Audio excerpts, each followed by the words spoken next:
नमस्कार, 89.6 एफएम सीकर के digital news channel पे आप सबका बहुत बहुत स्वागत है।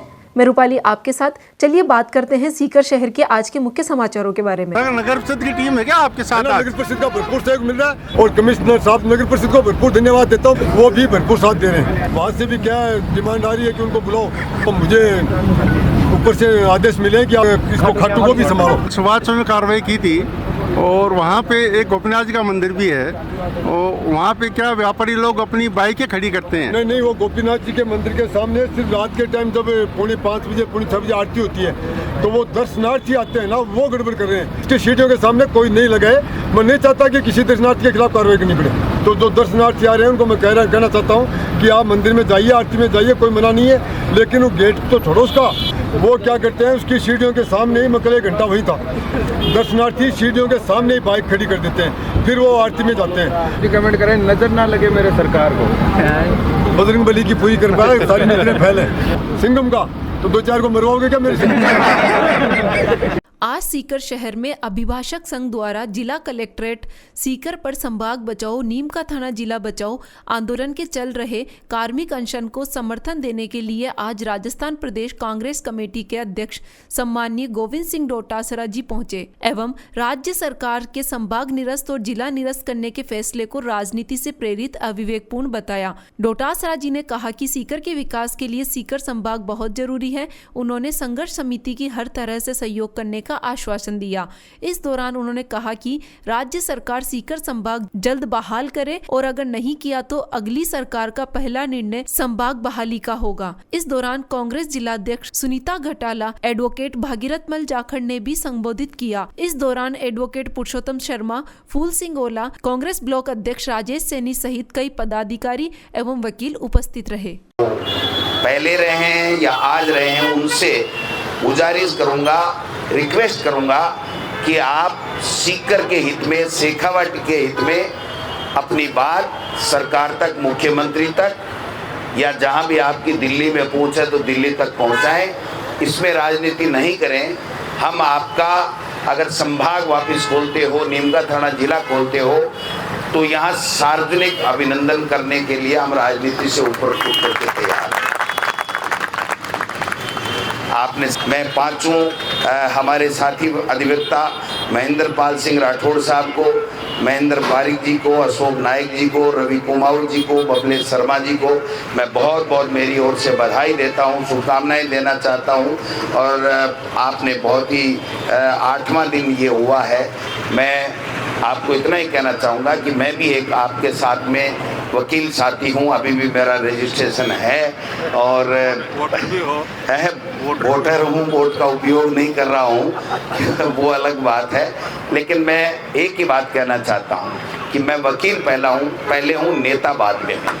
इसलिए वकील का जहाँ भी इशू आएगा, चाहे वो विधानसभा में आए, चाहे सड़क पे आए, चाहे कहीं भी आए, उसमें मैं वकील के साथ में, आप लोगों के साथ में रहूँगा।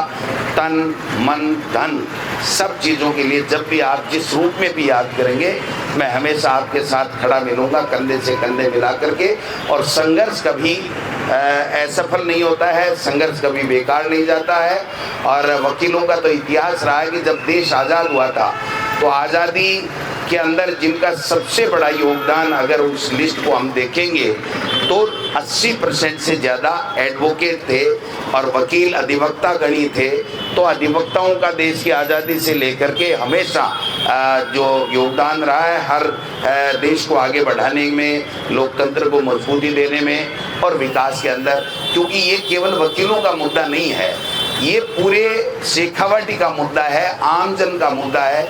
और उसके लिए आप अपना काम छोड़ करके आप संघर्ष कर रहे हो, तो वास्तव में आपको सलूट है इस काम के लिए। जनता के लिए अगर हम लोग करेंगे तो जनता भी हमें अप्रिशिएट। कथा को सुनने के साथ जीवन में भी आत्मसात करें। सीकर सिंघम सुभाष राहड़, बाल व्यास किशोरी व्यास ने किया कथा का समापन। सीआई सुभाष राहड़ पहुंचे कथा स्थल। किशोरी व्यास ने किया सुभाष राहड़ का सम्मान। सीकर के पिपराली चौराहा स्थित नागेश्वर महादेव गणेश मंदिर में 3 दिवसीय रजत जयंती महोत्सव में सोमवार को कथा का समापन किया गया। बाल व्यास किशोरी व्यास ने नरसी कथा के तीसरे दिन भक्त नरसी मेहता के नानी बाई के मायरे भरने की कथा सुनाई। उन्होंने बताया कि भक्त नरसी का मायरा खुद कृष्ण भगवान ने भरा। इस तरह कथा को संगीत के साथ प्रस्तुत किया। कथा में पधारे सुभाष राहड़ ने सभी महिलाओं से अपील की कि वो नाबालिग बच्चियों को गाड़ियां ना दे, क्योंकि इससे परिवार को भी नुकसान होता है। मातृ शक्ति के हाथ में घर की बागडोर होती है, वो बच्चों को आसानी से नियम बता सकती है। सीकर को ट्रैफिक जाम से मुक्ति मिली है, जल्द ही सीकर अतिक्रमण से पूरा मुक्त होगा। सीकर का सौभाग्य है कि इतनी छोटी उम्र की कथावाचक मायरे की कथा कह रही है। सभी इसका ज्यादा से ज्यादा प्रचार करें। सनातन धर्म को वैदिक धर्म भी कहा जाता है। सनातन धर्म को दुनिया का सबसे पुराना धर्म माना जाता है। इसकी रक्षा हर भारतवासी का कर्तव्य है। 7 साल की कथावाचक द्वारा सुनाई जा रही कथा को लोगों ने मन से सुना और तारीफ की। कथा सुनने के लिए पहले दिन आसपास के गांवों से भी काफी संख्या में श्रद्धालु पधारे। इस अवसर पर मां अन्नपूर्णा आश्रम, रघुनाथगढ़ आश्रम, महंत अमरदास जी महाराज, पवन महाराज, इंजीनियर मनीष ढाका, समाज सेवी संतोष जांगीड़, प्रियंका जांगीड़, आशा शर्मा, संगीता सुमन, कमला सैनी, राज शर्मा, महंत शशि शर्मा, पंकज शर्मा, नेमीचंद, मुकुंदा राम बनवारी, राकेश सावरमल, सुनील घोराना, रमेश देवीलाल, मनोज लांबा, ज्योति तनवानी, संध्या अवस्थी व तेजकरण सहित नागेश्वर सेवा समिति के पदाधिकारी व कार्यकर्ता मौजूद रहे। भामाशाह का कमेटी द्वारा सम्मान किया गया। ये जो यहाँ पर धार्मिक आयोजन किया है, 3 दिन का कार्यक्रम है, ये बहुत ही सुंदर कार्यक्रम है। सत्संग तो क्षण भर का जो सत्संग है वो भी मुक्ति प्रदान कर देता है। यहाँ तो 3 दिन का सत्संग हुआ है। यदि सत्संग को अपने पूर्ण विश्वास के साथ यदि अपना अमलीजामा पहनाते हैं, उसको विश्वास के अंदर लेके जीते हैं, उसके ऊपर विश्वास करके तो लोग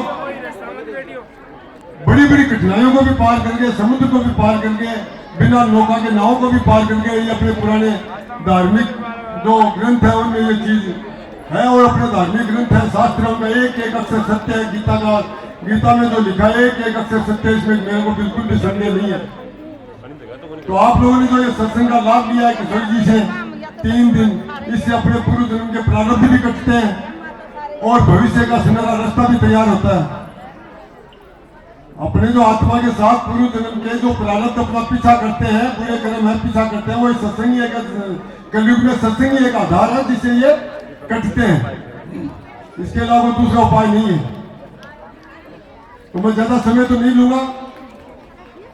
मैं भी इसी लाइन का आदमी हूँ, बचपन से इसी लाइन का हूँ। लेकिन अभी मैं एक ट्रैफिक इंचार्ज की वर्दी में खड़ा हूँ। तो मैं आपको, हर दुकानदार अपना सामान बेचता है, तो मैं भी अपना थोड़ा बहुत सामान आया तो बेच के लाऊंगा।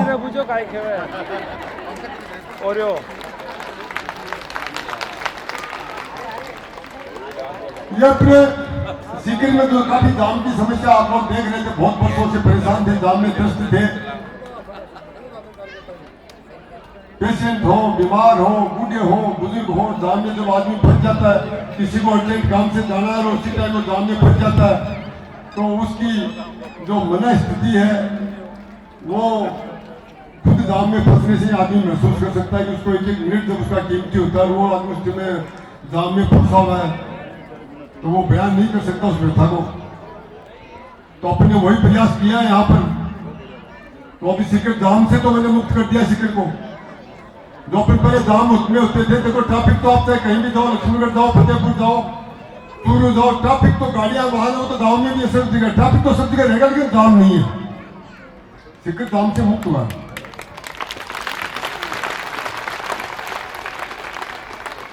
अपने सीकर में मैंने देखा महिलाएं हेलमेट कम लगाती हैं, बच्चियां हेलमेट कम लगाती हैं। बच्चियां जिद करके बिना लाइसेंस के नाबालिग बच्चियां स्कूटी लेके घर से रोड पे आ जाती हैं। तो ये एक अपना माइनस पॉइंट है जिससे अपने को बचना चाहिए। अपने एक हेलमेट 1000 रुपये में 1000 रुपये में अच्छा हेलमेट मिल जाता है, और जब हम जुर्माना करते हैं तो 1000 रुपये का ही करते हैं। तो आपका जुर्माना भी हो गया, आपके घर में हेलमेट भी नहीं आया। तो एक बार 1000 रुपये खर्च करो ताकि हेलमेट तो आएगा, दोबारा जुर्माना से बचोगे। फिर ये नाबालिग बच्चियां हैं 18 साल से पहले जिसका लाइसेंस नहीं बनता है, उसको ये स्कूटी मत दो, एक्सीडेंट हो जाएगा तो बहुत मुश्किल हो जाएगी। और इनका यदि हमने पकड़ लिया तो जुर्माना भी काफी है। जिसके नाम से वो रजिस्ट्रेशन है माँ बाप, तो उसका लाइसेंस निरस्त हो जाएगा 3 महीने के लिए, वो चला ही नहीं पाएंगे उस स्कूटी को। 5,000 रुपये के जुर्माने हैं। हम तो रहम कर जाते हैं, बच्ची समझ के छोड़ देते हैं, लेकिन क्या पता कोई बिना रहने वाला से टकरा गए वो हमारे भाई कोई कार्रवाई कर दे। ये आप लोग ध्यान रखें, गाड़ी वाली जो भी कार पार करे तो रोड के ऊपर पार करके मत चले जाओ, क्योंकि आप पार करके चले जाते हो दूसरा आदमी आता है बेचारा वो फंस जाता है आपकी गाड़ी की वजह से समस्या में। तो हमेशा गाड़ी को जहाँ भी जगह मिले आपको आगे पीछे 100 मीटर आगे पीछे होना पड़े। आप जिस दुकान से सामान खरीद रहे हैं उसके 100 मीटर आपको आगे पीछे होना पड़े तो भी जगह ढूंढो, गाड़ी को पार करो, रोड पे मत करो ताकि किसी को समस्या खड़ी नहीं हो। तो ये आप लोग ध्यान रखो, मोटरसाइकिल जब भी साइड में पार करते हो तो उसको साइड में दुकान के टच करके पार करो, आरा चिंता मत करो ताकि किसी को दिक्कत नहीं हो। तो ये लोग आप मेरी बात को मानना, ये निवेदन मानना, इसका मतलब है इसका पालन करना। आप लोगों को बहुत बहुत धन्यवाद। हनुमत मूर्ति प्राण प्रतिष्ठा महोत्सव सीकर में हर्ष रोड स्थित सैनी फार्म हाउस पर हुई बड़े धूमधाम से मूर्ति प्राण प्रतिष्ठा। मुख्य यजमान सुरेश सैनी ने बताया कि कार्यक्रम कथावाचक धर्मेंद्र शास्त्री के सानिध्य में कलश यात्रा के साथ शुभारंभ हुआ।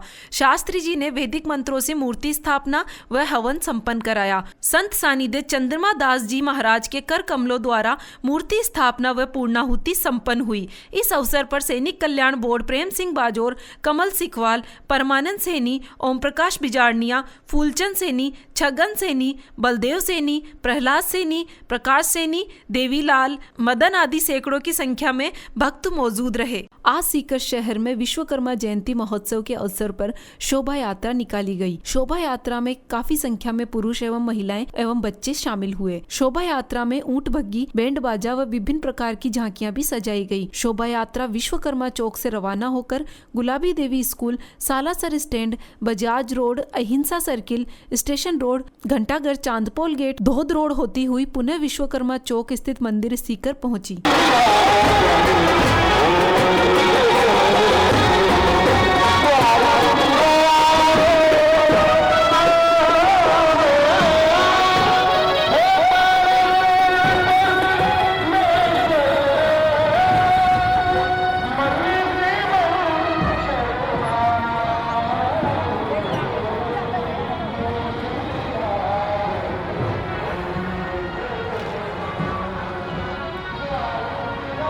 आज के लिए बस इतना ही। मिलते हैं अगले न्यूज़ बुलेटिन में नई अपडेट्स और नए समाचार के साथ। तब तक देखते रहिए 89.6 FM सीकर का डिजिटल न्यूज़ चैनल।